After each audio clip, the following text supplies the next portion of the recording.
Tila booking na nga ang ginawang kasinungalingan ni Torre. Ito nga ay matapos na mapag-alaman na walang warrant of arrest ang pagdampot ng mga ito kay former President Rodrigo Duterte. Galit na galit nga ang pamilya Duterte matapos malaman ang lahat-lahat. Narito panoorin ang video. Ating title ay nasaan ang due process bilang tugon doon sa unang-una nagtanong si Danny. Ano ang masasabi niyo sa hearing? Hindi ko po napanood yung buong hearing. During lunch break kanina nung tayong may mga kausap, atin pong nasubaybayan yung kapiraso. But I think for the purposes of our reaction, nakuha ko po yung gusto kong marinig kanina doon sa hearing na naganap. Kaya nga po yung ating title, nasaan ang due process na para kay Tatay Digong. Bagamat ito ang ating title, nasaan ang due process, yun pa rin ho ang ating patuloy na panawagan. Tuloy-tuloy po iyan. Bring back Tatay Digong. Bring home Tatay Digong. At kagaya po nung ninyo, ako po ay may reaksyon at ito nga ay yung ating napanood kanina. Naabutan ko yung portion na nagsalita ng live via Zoom, I guess, si Vice President Inday Sara Duterte. At ang na-capture kong mensahe niya ay yung ginawa nila yun to demolish political opponent. Ginawa nila yun to demolish the opposition. Yun ang nakuha kong portion ng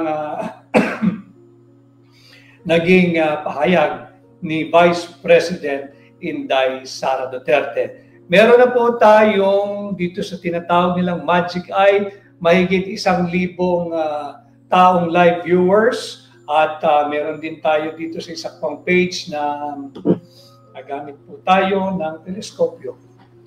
Marami no, hindi ko na dami na pong nanonood ng live. So, ang ating pong title ay nasaan ang due process.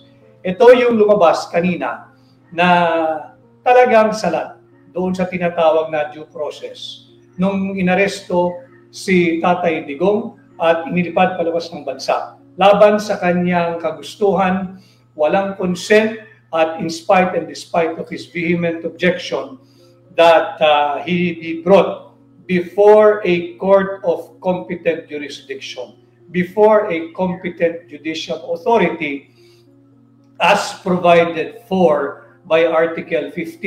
Naririnig nyo rin kanina, madalas yan, Article 59 ng Rome Statute. Ano po ulit yung Article 59 ng Rome Statute?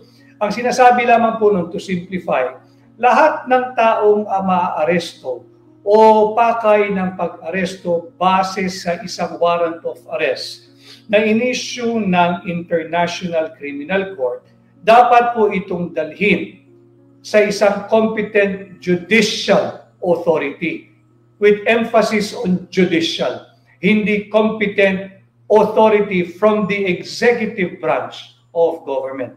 Malinaw po roon, competent judicial authority.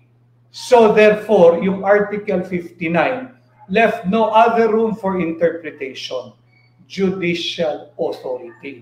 Sa korte, sa huwes, sa hukom o sa maestrado, dapat dalhin ang taong pakay ng warrant of arrest o ang taong inaresto base sa isang warrant of arrest na inisyu ng isang banyagang jurisdiction, ng isang banyagang korte katulad ng International Criminal Court.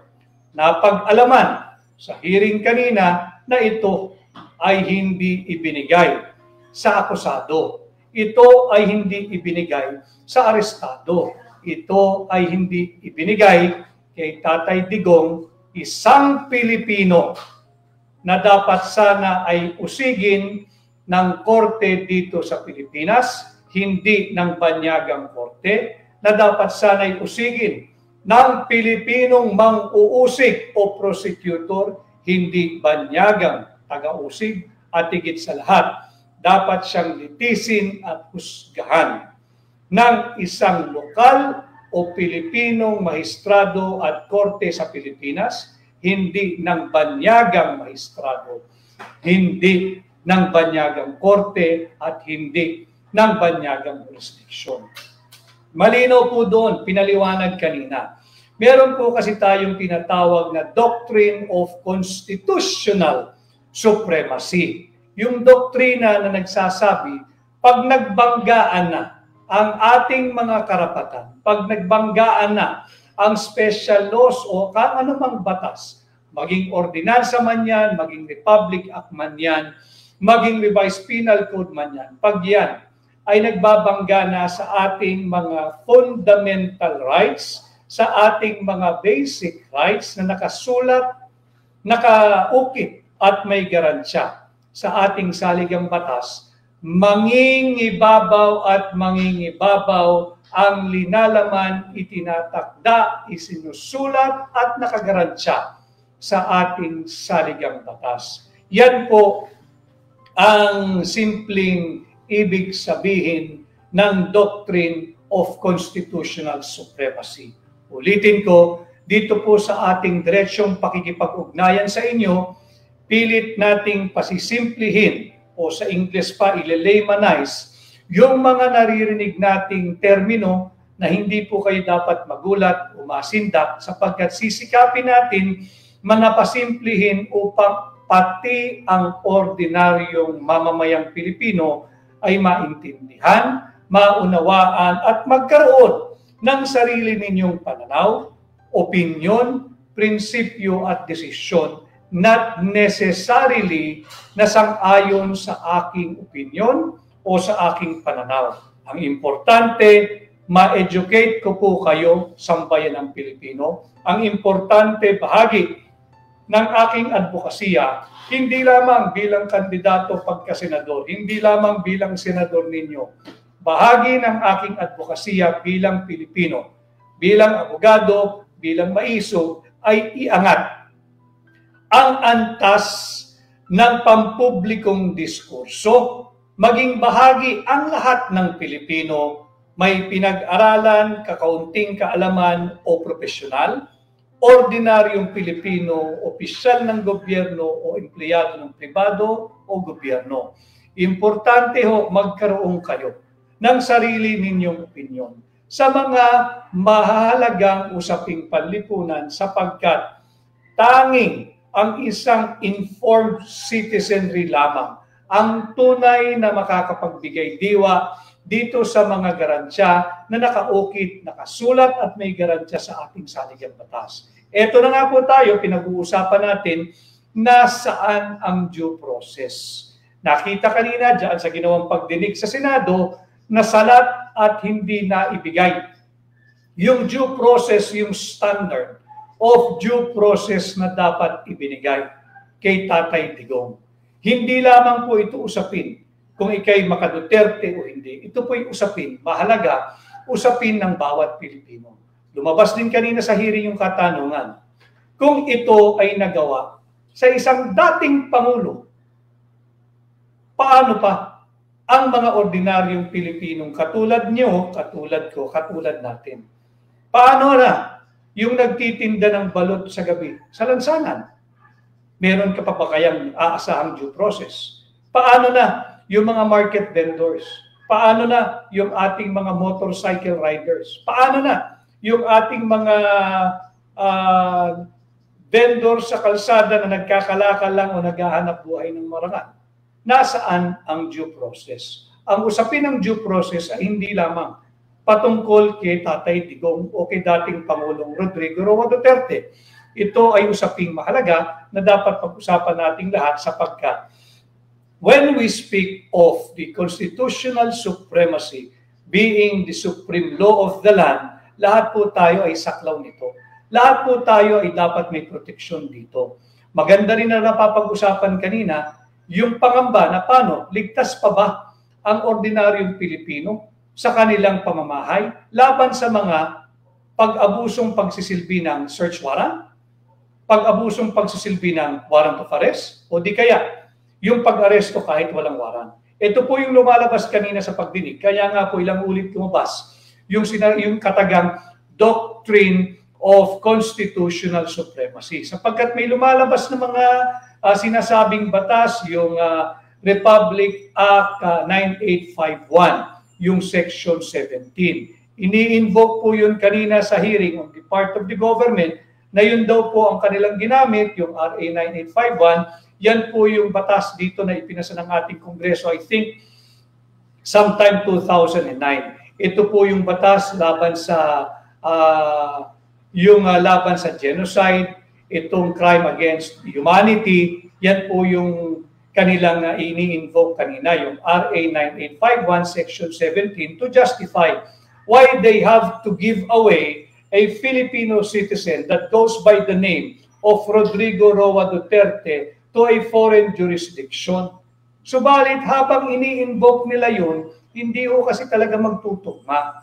Pag in-invoke mo yung RA 9851 Section 17, hindi naman ho kasi ang pagbabasa at pag-unawa sa batas ay kada section lamang. Kailangan mong basahin the entire law, the RA 9851, hindi lamang yung Section 17 that tends to favor what the government did in turning over the person of Rodrigo Roa Duterte, our former president, our beloved former president, sa ICC. Dapat po yan basahin mo yung kabuuan at ibangga mo, ikonsulta mo sa ating saligang batas. While it's true, there is the existence of what we call RA 9851. Ito nga po yung batas na ipinasa ng ating lokal na kongreso, yung ating House of Representatives at ng ating Senado, na tumutukoy po sa mga crime against humanity, yung mga genocide, yung mga war crimes. Yan po yan.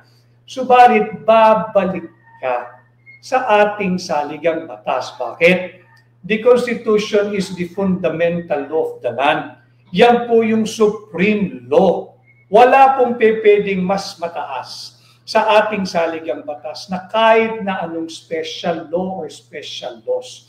Hindi pwede yung RA 9851 ay mas mataas o hihigitan niya ang konstitusyon. Sapagkat meron din pong doctrine sa ating jurisprudence that the spring cannot rise above the source.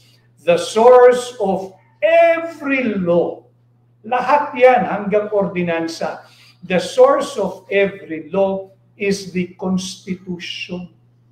Hindi maaring mas mataas pa ang magiging bisa, saklaw at interpretasyon ng kahit na anong batas, kahit na anong ordinansa, kesa sa ating saligang batas. Ang Biblia ng lahat ng batas ay ang ating konstitusyon. That is why there is this repeated mention of the doctrine of constitutional supremacy. Meaning, yung sinasabi ho nilang RA 9851, baliwala po yun pag ibinalagga mo at ikinumpara mo at inihambing mo doon po sa pinag-uutos ng ating saligang batas. Ano po yun? Babalik po tayo, Article 3, yung Bill of Rights. Yan po muna iikot ang ating mga usapin. Again, sisikapin kong pasimplihin ang mga mahalagang usaping panlipunan para maunawaan po ninyo. Because it is only through an informed, educated, and aware citizenry that we can have an empowered population, that we can have an empowered Filipino nation. Kinakailangan alam mo ninyo. Article 3, Section 1. Anong sinasabi dyan? No person shall be deprived of life, of liberty, or property without due process of law. Malinaw po yan. Saan po papasok yung due process sa ginawa nila kay Tatay Digong?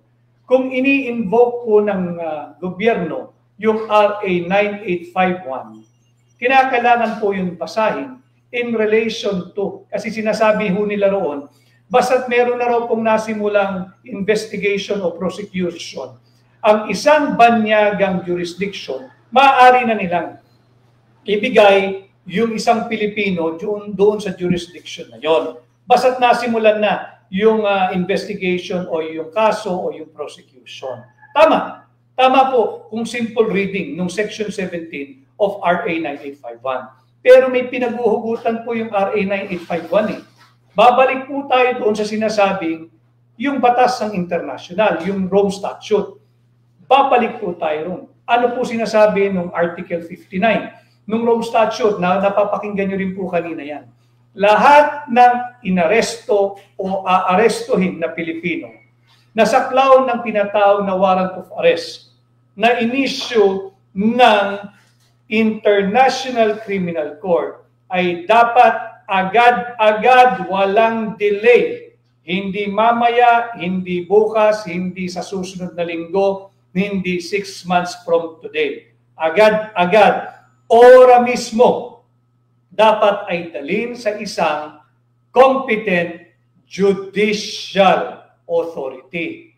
So yan o tumatakbo na tayo. Sinimulan natin doon sa ini-invoke ng gobyerno na 9851. Of course, they will not mention, conveniently, they will not mention yung Article 59 ng Rome Statute. Dahil pagka binanggit mo po iyon, yun po yung pinaghuhugutang otoridad ng RA 9851 na pag meron na raw pong investigation o prosecution na nasimulan na ang isang foreign jurisdiction, they can dispense with anumang formality sa isang Pilipinong saklaw ng warrant of arrest. Tama, pero kailangan merong basihan yung RA 9851 na yan. Ano po yan? Yung Rome Statute, babalik po tayo sa Article 59. Sabi ng Article 59, any person arrested shall be brought promptly. Wala na po akong ibang makitang definition ng promptly sa Tagalog, kundi agad-agad, kundi ora mismo, kundi ngayon na mismo, hindi mamaya, hindi bukas, hindi 6 months from today.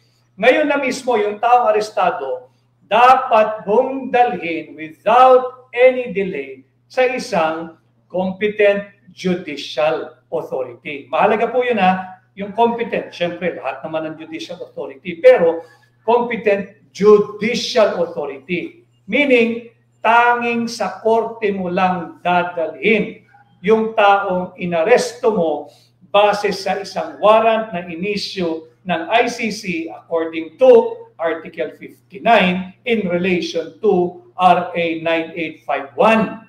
Malinaw po tayo Ngayon, binigay ba kay Pangulong Duterte yung natatangi niyang request? Malinaw po ito. Noong kami pong mga local lawyers niya ay nag-meeting noong March 13. Malinaw na binanggit sa amin ni Attorney Martin Delgra, isa lang ang hiningi ni Pangulong Duterte. Isa lang ang request ni Pangulong Duterte. Walang iba. Ang sinabi ni Pangulong Duterte, dalhin ninyo ako sa korte. Yun lang. Wala siyang request na dalhin siya sa kung saang special na lugar o bigyan siyang special na pagtrato. Isa lang o request niya, dalhin ninyo ako sa korte. Bakit? Nalalaman niya yung kanyang karapatan bilang dating Pangulo, bilang dating prosecutor, bilang abogado, at higit sa lahat bilang Pilipino. Alam niya that the Constitution, the 1987 Constitution, hindi naman suspended yan. It is working, it is functioning, so alam niya yung kanyang karapatan. Hiningi niyang dalhin siya sa korte. Bakit? I-invoke na rin niya dyan yung kanyang karapatan under Article 3, Section 1. No person shall be deprived of liberty. And under arrest ka na hindi ka na makagalaw Any moment na hindi mo na magalaw ang iyong freedom, under arrest ka na niyan, restricted na movement mo You can now invoke kung ano man yung mga related laws. In-invoke po niya yan Yung dalhin ninyo ako sa competent judicial authority because he knows Article 59 of the Rome Statute. Pangalawa, yung Article 3, Section 1, that no person shall be deprived of life, liberty without due process of law. Again, may due process ba? Anong nangyari dun sa tinatawag nating constitutional supremacy, yung doctrine of constitutional supremacy? Pangalawa, meron pa rin isang related constitutional guarantee. Diyan pa rin hindi tayo lalayo sa ating Bill of Rights. Article 3, Section 14. No person. This provision starts in the negative. No. Ibig sabihin, hindi pwede. Bawal. No person shall be held to answer for a criminal offense Yan po, nasa saligang batas uli natin yan. Without due process of law. Pangalawang beses na po yan. Unang-una, Article 3, Section 1. Nabanggit na po yan. Walang pwedeng pagdamutan o ipagkait ang iyong karapatan at kalayaan ng walang due process of law. Tumungo po tayo sa isa pang constitutional provision, Article 3, Section 14, which starts in the negative. No person shall be held to answer for a criminal offense. Hindi ba criminal offense yung kanyang ibinibintang sa kanya ng ICC? Okay. No person shall be held to answer for a criminal offense without due process of law. Dalawang provision na po yan. Article 3, Section 1, Article 3, Section 14. Hindi lamang po ha. Kay Ann, guys, wag magpabudol muli. Vote straight DDS. Maraming salamat. Kay Kenji, gusto kong pabalikin nila si Duterte because that is the only way to rectify the wrong that was done to him. Aladin Manabilang, tulungan natin si Rodriguez para manalo sa eleksyon. Salamat po kay Johar A. The best leader, President Rodrigo Duterte. Bring him home Tatay Digong. So, yan o, na dalawang constitutional provision na tayo. Maganda rin no, and I'd like to give my respect dito kay Professor Attorney Alexis Medina. Professor Alexis Medina, Attorney Alexis Medina, salute to you, Panyero, isa kang maisog. He was there as a resource person. Wala siyang pinanigan. Batas lang. Batas lang. Pinaalala rin niya, Article 3, Section 6. Mahalaga din po ito sapagkat ito na nga yung nangyari kay Pangulong Duterte. Yung liberty of abode and of changing the same and the right to travel shall not be impaired. Yung liberty of abode, yung kanyang kalayaan, mamili kung saan siya titira, walang pakialam ang kahit na sino man. Basta't wala kang inaagrabyado. In-invoke na niya. If you are going to arrest me, si Pangulong Duterte po ito, kung siya'y aarestuhin at kung siya'y arestado na, dalhin siya sa isang competent judicial authority. Hindi rin po nangyari yun. Ulitin ko, hindi naman siya nakaalis sa Villamor Air Base. Wala rin kayong nakita for expediency, for convenience, or for practicality. Wala rin kayong nakita na miyembro ng hukom o kahit na sinong mahistrado doon na dinala ng ating kapulisan upang ipaliwanag o i-explain o tingnan yung legality ng dokumento na galing sa ICC. Bakit mahalaga po yun? Article 59. Because hindi ho pwedeng iwasan yung Article 59 ng Rome Statute. Dahil iginigit ng gobyerno, may jurisdiction yung ICC. Pag sinabi mong may jurisdiction yung ICC, merong pinaghuhugutang batas yan, local man or international. Ang pinaghuhugutang batas nung kanilang invocation na may jurisdiction ng ICC through the Interpol ay yung Rome Statute. Ano naman po yung kahalagahan ng Rome Statute? Balikan natin yung Article 59. Malinaw doon. Lahat ng taong inaresto by virtue of a warrant of arrest issued by the International Criminal Court shall be brought to a competent judicial authority of the sovereign nation.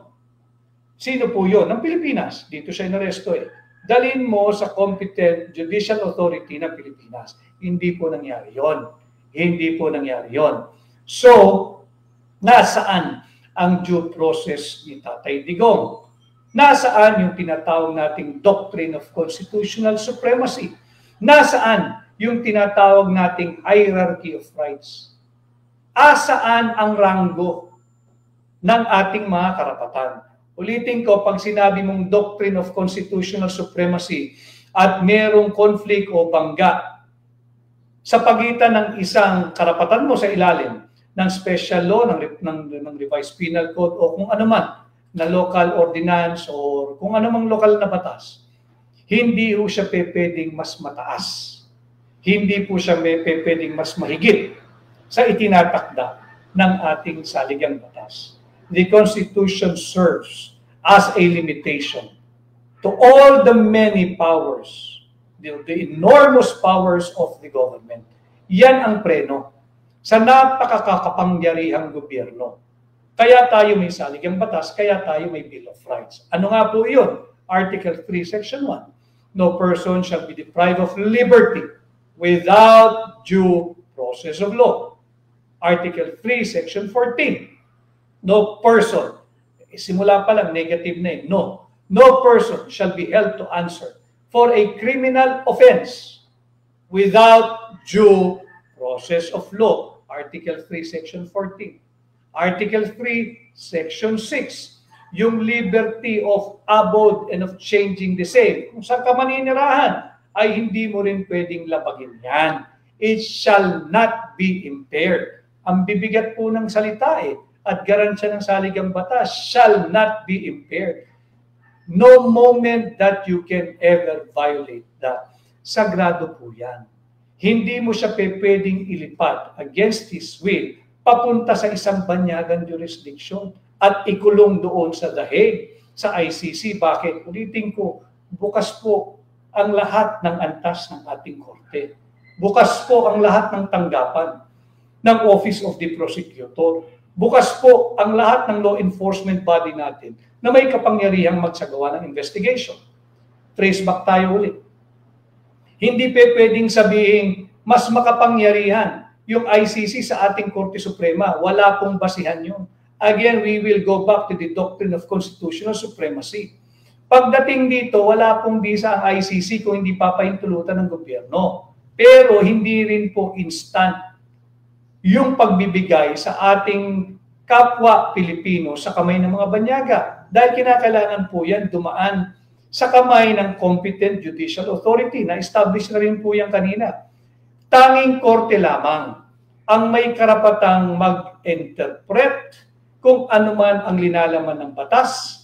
Kung ito may conflict sa isa't isa, tanging korte lamang ang may karapatang ipaliwanag ito at bigyang buhay ang tunay na kahulugan ng kahit na anong batas. Kanya nga po tayo may Korte Suprema at bukas po ang Korte Suprema. Katunayan, nung inaaresto po si Pangulong, nung arestado na si Pangulong Duterte, umabot naman yung petition for certiorari and prohibition sa Korte Suprema. Tumakbo rin kami sa Korte Suprema. Just in the nick of time, bago magsara, yung docket section niya, I think, natatakan niya around 4:15. Ang pagsasara po niya ay around 4:30. And even that, again, President Duterte was denied of his right as an accused. He was denied of his right to a counsel at every stage of his arrest. Anong patunay? Di nga po pinapasok yung magnonotaryo nung kanyang affidavit. Importante po yun. Dahil pag yan, nagsampa ka ng isang petisyon at yung affidavit o yung verification ay hindi po ito notaryado, ang tawag po dyan ay mere scrap of paper. Karapatan po yun ng akusado o ng arestado. Hindi rin po yun malayang ibinigay sa kanya. Kaya ang dating titulo, nasaan ang due process? Pwede po kayong magkomento. May dito meron nagkomento kanina. Yung pangalan nung nagpapaliwanag na meron daw po, yung pinipilit i-justify yung diffusion versus red notice. Pinipilit na yung diffusion is similar to a warrant of arrest or a red notice. Mali po iyon. Yung diffusion informal alert. Yung lumabas na salita kanina roon, nagtimbre lang ba?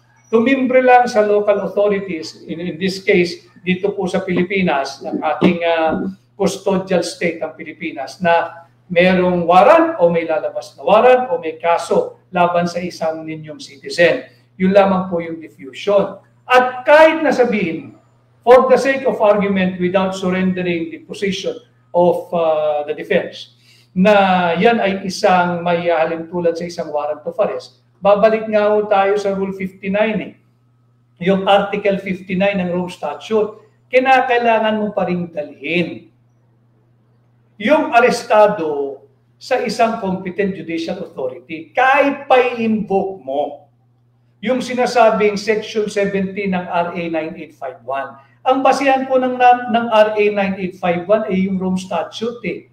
Kaya nga po nagpasa ng local law in support of yung Rome Statute na paano mo implement yung provisions ng Rome Statute in the event may mga ganong kasong magaganap o violation na magaganap sa Pilipinas. Kinakailangan mo ng enabling law, yun nga po yung RA 9851. Subalit, yung RA 9851, you have to be read in relation to and in conjunction with the provision of the Rome Statute, yung Article 59. At pag nabasa niyo na po yan, babalik ka sa fundamental law of the land because there is no other supreme law than our Constitution.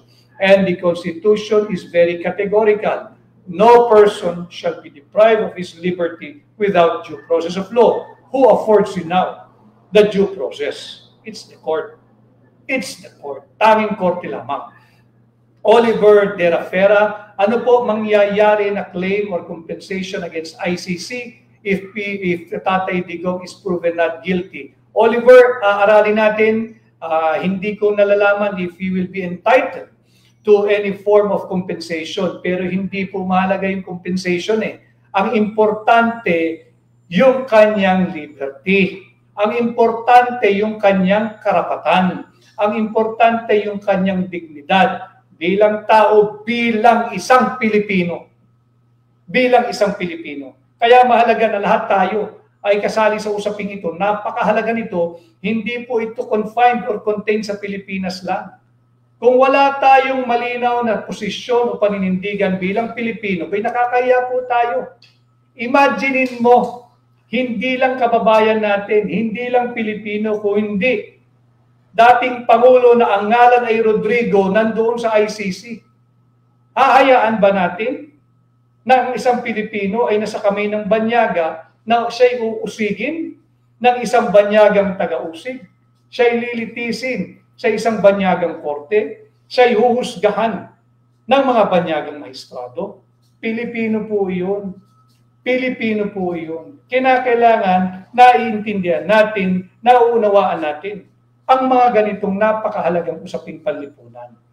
Importante po ito, ulitin ko, kung nagawa sa dating Pangulong Rodrigo Roa Duterte, hindi nabigyan ng due process, paano na lang sa gabi yung mga nagtitinda ng balot? Paano? Paano na lang yung mga nagtatrabaho ng marangal, yung mga nasa ride-hailing application, na nagmamaneho rin sa gabi o kahit sa araw? Paano ang due process ninyo? Kaya hindi natin pwedeng sabihin, hindi, usapin lang ng mga abogado, hindi. Usapin ito ng bawat Pilipino. Sapagkat ang pinag-uusapan dito ay yung karapatan natin. Si Pangulong Duterte ay simbolo lamang ng hindi nabigyan ng due process. Ang pag-usapan natin dito, paano ang tayong mga ordinaryong Pilipino? Paano ang due process? Malinaw po doon sa Article 3, Section 1. Walang maaring pagkakaitan ng kanyang kalayaan nang walang due process of law. Pangalawa, Article 3, Section 6. Yung karapatan po natin, pumili ng ating paninirahan, hindi rin po pwedeng yan ay isang tabi ng ating gobyerno o ninuman. May garansya po yan sa ating saligang batas. Yung pagkuha, pagbigay sa foreign jurisdiction at pagpapaalis kay Pangulong Duterte at paghatid doon sa Netherlands, violation po yan ng kanyang Article 3, Section 6. At yung Article 3, Section 14, nagsisimula nga po yan sa negative. No person shall be held to answer for any criminal offense without due process of law. Walang sino man sa ating mga Pilipino ang maaaring paharapin at panagutin sa isang violation na criminal kung walang due process of law. Bukas po tayo sa mga viewers na maging makibahagi sa ating napakahalagang usapin po ngayon. Basta ang rule natin, wala lamang pong bastos at walang babastos. Click join live button. Click po nyo yung join live button. Buksan ang camera, i-mute po ninyo, i-mute yung inyong mikropono hanggat hindi kayo tinatawag, at isang tanong lamang o isang komento lamang kada participant. Importante na lahat po tayo ay kasali sa napakahalagang usaping ito. So, meron din po ranggo yung ating mga karapatan. Pag nagbangga-bangga na yan, hindi pwedeng may mas mataas pa sa ating mga karapatang nakasulat, nakaukit, nakaguhit at may garansya sa ating saligang batas. Puntahan po ninyo yung Article 3 of our 1987 Constitution. In effect po ang Constitution. Patuloy ang ating advokasya at panawagan sa hakbang ng maisog, yung transparency and accountability. Ang hinihingi po natin palagi yan. Uphold, defend, and protect our Constitution. Uphold, defend, and protect our constitutional rights. Yan ang advokasya at panawagan paulit-ulit ng hakbang ng maisog. Pagkilala, pagtatanggol at pagrespeto sa ating saligang batas. Yan ang ating paulit-ulit na panawagan. Alam kong marami, ang dami kong namimit na mga taong gobyerno, empleyadong gobyerno na nanonood. Alam kong alam nyo yung pinag-uusapan nating due process. At sana ay maging bahagi din po kayo pagdating sa inyong mga pamayanan. Paliwanagan ninyo yung inyong mga kasambahay, yung inyong mga kasama sa bahay, yung inyong mga anak. Wala pong maaga o late age to talk about our rights as enshrined, guaranteed, and written in our Constitution. Wala po. Kahit bata, mainam nang alam na niya yung kanyang mga karapatan sa ilalim ng ating saligang batas. Ganun din po, wala pong too old to understand, to know, and to live with our constitutional rights. Kay Nens Novsi, you're recognized, pwede ka na, Nens Novsi. Yung ating pong viewer na sumali, si Nens Novsi. Nens Novsi, pwede na kayong sumali, buksan ang camera, at ang inyong mic ay maaari nang buksan. Kung wala si Nens, si Bad Girl. Bad Girl 170686. Bad Girl. Bad Girl, you're really bad. Bad Girl. Yes po. Ayun. Bad Girl, sige, pakibukas po ang camera ninyo at pakisabi po kung taga saan sila. Kayo na po, Bad Girl. Ako po si Bad Girl, nasa Germany po ako now, and taga Tubong Davao po ako. Ay, Bad Girl, maraming salamat sa iyong pagsali sa ating diskusyon ngayong hapon dito sa Pilipinas. It's already 5:41 here. Opo, ano pong komento nyo o tanong? Bad Girl. As of now, wala po. As of now po, wala po. Okay. Sumali lamang si Bad Girl. Maraming salamat sa iyong pagsali sa ating diskurso ngayong hapon. Thank you very much, Bad Girl. Mabuhay ka, mag-iingat ka. At kamusta sa lahat ng ating kababayan diyan sa Germany. Tungo po tayo kay Kaizu. Kaizu. Thank you, Bad Girl. Thank you. Si Kaizu. Kaizu. Pagsali. Kaizu. Kaizu, ikaw na. Pakibukas yung camera at saka yung iyong mikropono. Habang hindi pa siya nagre-respond. Diskusyon ngayon. Hindi pa ho kayo. Sorry sir ha, si Mulawin, hindi pa ho kayo recognized. Please turn off your microphone. It's the turn of Kaizu. Mulawin, you're not yet recognized. Mulawin, you're not yet recognized. I'm sorry sir, you have to take out Mulawin. Pag-take out si Mulawin kung hindi marunong sumunod. Pilipino po tayo, may disiplina tayo. Sundin natin yung patakaran. Si Kaizu ho muna. Kay kay Ariel Quinto, maraming salamat. Kay Daxi Channel from Singapore, mabuhay po kayo. Kay Lenny Fermin, maraming salamat. Kay Dudong Maso, kay Turoy Tamyok Lamoza, kay Michelle Abellera, kay Raymar, kay Eva Sakolov, I hope I read your name right, kay Mulawin, nandiyan pa ba si Mulawin? Wala na si Mulawin. Si Kaiso wala na rin. Out na si Kaiso, hindi nagre-respond. Kay Time, are you there? Kay Time, Tintin. May Time. Hello po. Hi. Pakibukas Hello po, Attorney Vic. Pakibukas lang. Hello. Good afternoon. Taga saan si Tin or Time? Taga Angono, Rizal. Unang-una sa lahat, attorney, super idol kita. Napaka-smart mo kasi. Naku, salamat po. Nag-aaral lang para mapaliwanag ko at mapasimple sa inyo. Okay po. Yung mga usapin Ang question ko lang po, attorney, kasi nanood po kasi ako ng Senate hearing kanina. So, napanood ko kasi doon, based naman, kita naman natin na napaka-illegal nung pag-arrest kay Tatay T. So, ang question ko po doon, di ba po may kasama siyang attorney? Ibig sabihin po ba, naging mahina yung defense nila nung naandun po sila? Aba, hindi ho. Hindi lang kinilala talaga yung kanyang karapatan. Hinihingi dalhin siya sa korte. Anong magagawa mo kung napakaraming pulis ang nasa harapan mo at ayaw namang ibigay yung natatanging request na hiningi niya. And I got this from Attorney Martin Delgra, who was there. Nandoon si Attorney Delgra at magaling na abogado yun. Kaya lang, ano magagawa niya? Ayaw nga silang pakinggan. So, yun, Tintin, hindi mahina yung abogado. Magaling yung mga abogado naroon sa loob. Subalit, hindi nga, ipinagkait nga yung kanyang request na dalhin siya sa isang competent judicial authority. Nakita naman yun, and I think it was well established during the hearing kanina na napanood mo. Ako ay bits and pieces lang yung aking napanood, pero yung napanood ko, enough na makita na yung due process ay naipagkait doon sa arestado, doon sa detinado, doon sa akusado na ang pangalan ay Rodrigo. So, ibig sabihin po, attorney, dinepensahan po ng mga attorney, kaya lang hindi lang sila napagbigyan.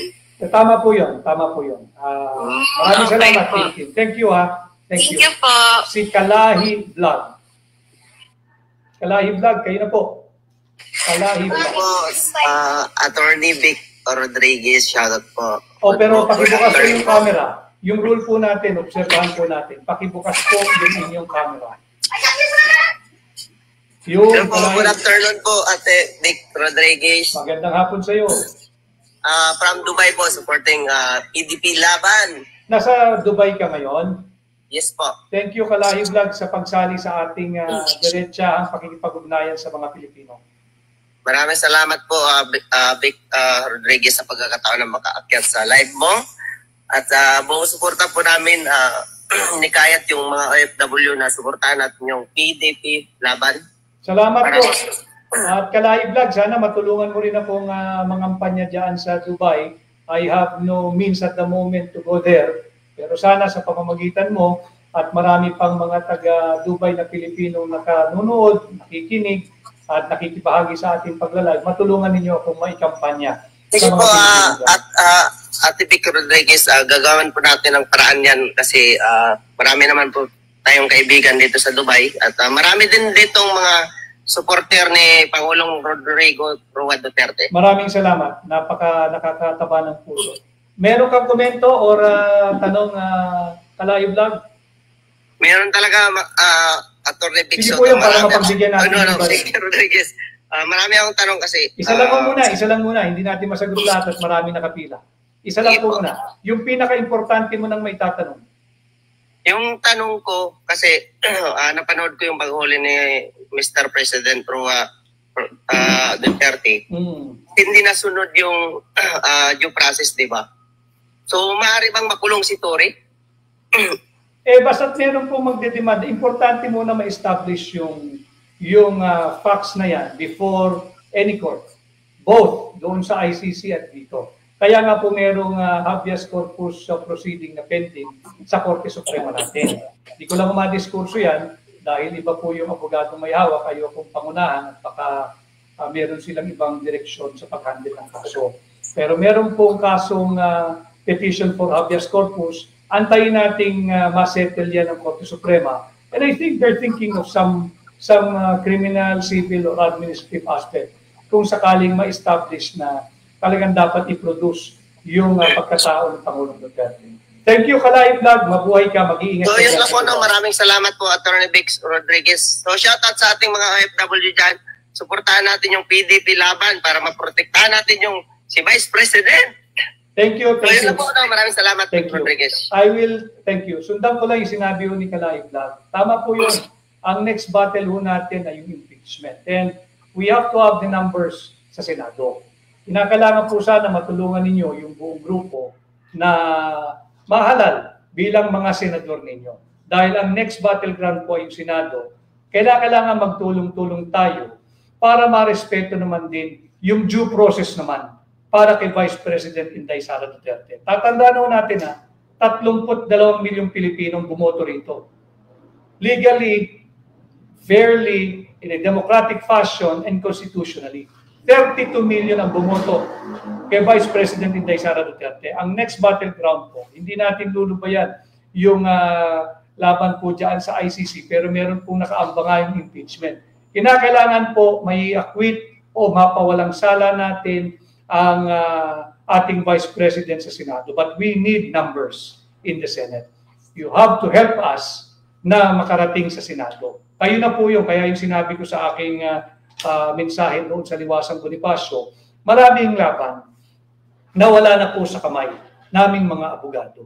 Ang magpapanalo po sa labang ito, kayo, mamamayang Pilipino. Kayo, sambayan ng Pilipino. Pag kayo nanindigan at nagkaisa at magkaroon tayo ng sapat na numero sa Senado, makakaasa kayo, hindi masasagasaan ang fundamental rights of Vice President Inday Sara Duterte. So yun po. Sino ang next natin? Si Kisses. Hi Kisses. Please turn on your camera and your microphone. It's your turn. Kisses. Nawala si Kisses. Nahiya. Kisses. Ito. Nag-open yata ng camera. Kisses, nandyan ka pa? Nag-kiss goodbye na si Kisses. Kay CHX or Chicks? CHX. CHX, go ba yan? Go na. Gusto mo na yung camera mo. Yan, hello. Hello po, Attorney. Idol, solid PDP laban from Mindanao po sa Palimbang. Salamat. Tulungan mo rin ako mga kampanya dyan. Yes po. Thank you. Ito, mga solid PDP laban ito, Attorney. Oo, salamat. Nakahubad pa. May tanong lang ako, Attorney ba? Kasi kami as estudyante sa BS Criminology po, yung yung sa paghuli sa kay PRRD, kay Tatay Digong, tama po ba siyang huliin siya ng isang general na wala namang warrant of arrest? Yun nga yung pinag-uusapan natin. May kanya-kanyang factual narration ang gobyerno at yung partido ng inaresto. Ito nga, si Tatay Digong. Bottom line is, nasaan yung due process? Hindi dapat ipagkait yung due process. Very fundamental. Kahit napakahaba pa kung ano nung kwento, kung ano nung versyon, isa lang ang tanong. Siya ba ay dinala sa isang tinatawag na competent judicial authority o hindi? Kahit ano pang invocation ng RA 9851, nandyan nga po yung Article 59 ng Rome Statute. At santabi mo na yung dalawang yan. Babalik tayo sa tinatawag nating Doctrine of Constitutional Supremacy. Ibig sabihin, wala nang pinakamataas na batas maliban sa ating saligang batas. Ano ang ginagarantiya ng saligang batas? Walang sino man ang pwedeng arestuhin at ipagkait ang kanyang kalayaan nang walang due process of law. Hindi ko po salitayan, hindi ko po sabi-sabihan, yan po ay nakaukit at may garansya sa ating saligang batas. Article 3, Section 1. Pangalawa, Article 3, Section 14. No person shall be held to answer for any criminal offense without due process of law. Assuming for the sake of our discussion this afternoon that there is indeed a criminal offense that was committed, kinakailangan pa rin ng due process. Bakit? Ang lahat ng akusado ay presumed innocent until proven otherwise. Lahat tayo ay may presumption of innocence. Inosente ka hanggat hindi napapatunayan, hanggat hindi ka nabibigyan ng due process, hanggat hindi ka nahatulan. So kahit may warrant of arrest ang tao, in this case si Tatay Digong, siya ay inosente hanggat hindi siya nabibistahan, hanggat hindi siya nahatulan, hanggat hindi ito napapatunayan.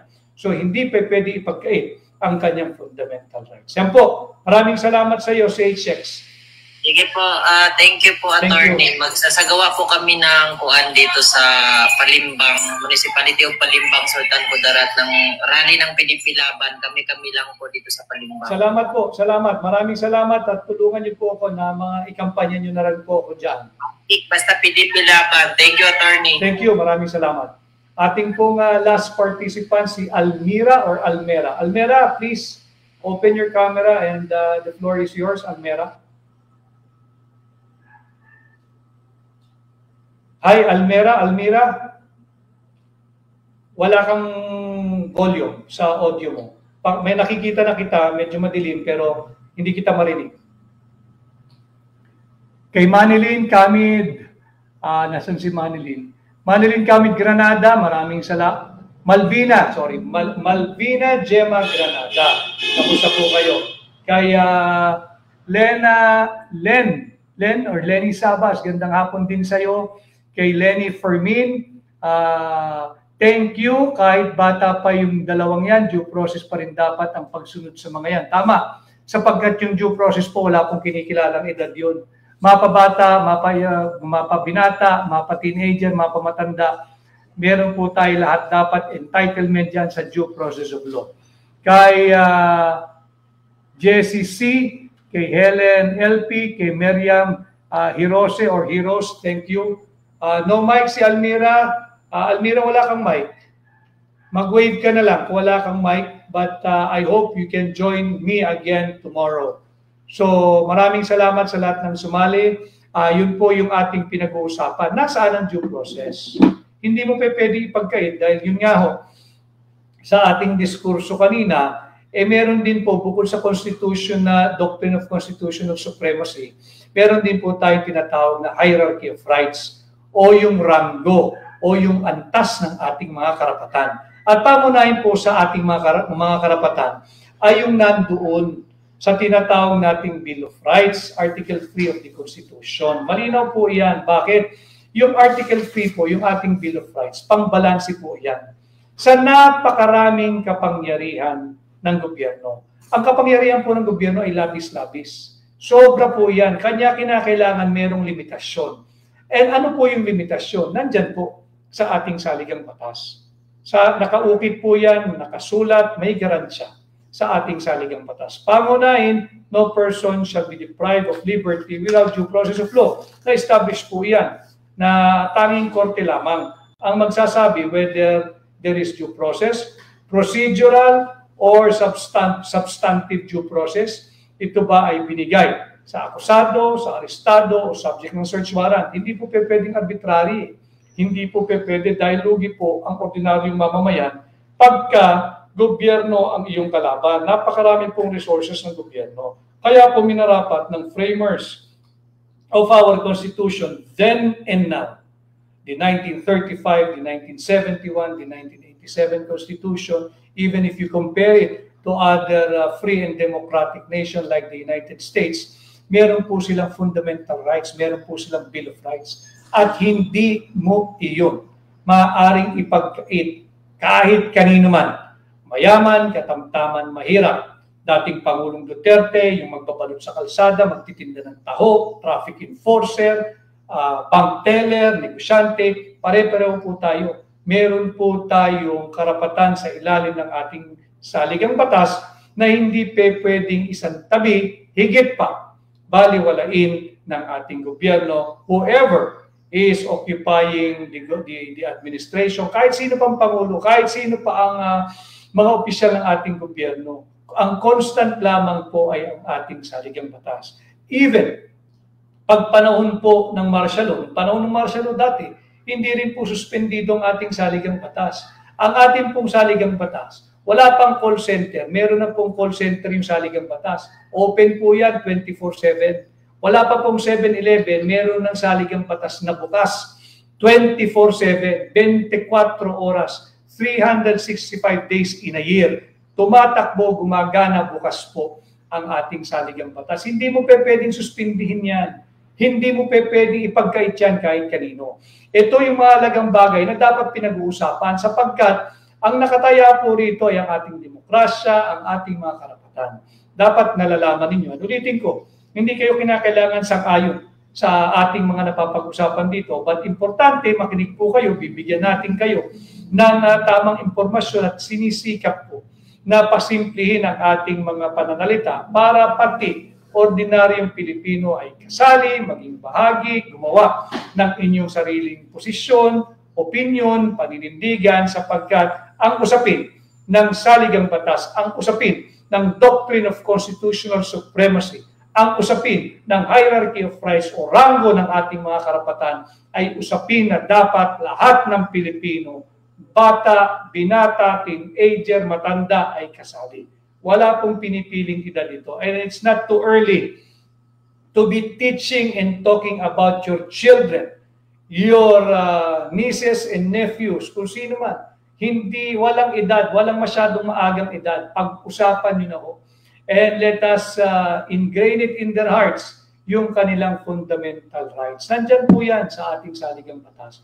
Huwag kayong matakot. And every time that we will be having this direct line ko sa inyo at direct line ninyo sa akin, pag-usapan po natin yung mga mahalaga na usaping panlipunan na dapat po lahat tayo ay kasali, lahat po tayo dapat bahagi, at wala po kasing pinakamatibay na pundasyon tungo sa isang malayang pamunuan at pamayanan kung hindi ang maalam na populasyon. Dito lang po natin makukuha yan sa ating mga ganitong balansyado at tapat na pag-ugnayan at meron tamang impormasyon. So ito ang ating naging usapan ngayon, yung nasaan ang due process na ipinagkait kay Tatay Digong. Meron po tayong doctrine of constitutional supremacy, nandiyan po yung hierarchy of rights. So bukas po, sinikap ko na live tayo ng 5 p.m. Bukas po sikapin po natin uli. Ako po ay pansamantalang tumigil sa ating kampanya kaninang 5 para po makapag-ugnayan tayo. At babalik na naman po sa ating ginagawang pangampanya. Muli, secondary na lang po muna ngayon yung ating kampanya. Pero hindi po tayo mawawala sa ating campaign trail bilang Pilipino, bilang abogado, bilang maisog na nananawagan to uphold, defend, and respect our Constitution. Patuloy po kayong maging bahagi ng ating ganitong malaya at payapang ugnayan. Sana po'y may natutunan na naman kayo ngayong hapon. Tulungan po ninyo ako. Number 56 po. Sa balota, number 56, 56. Hindi po utang, hindi pa utang, hindi pa bigat, kundi isang puhunan tungo sa higit na mabuting pamunuan at pamayanan.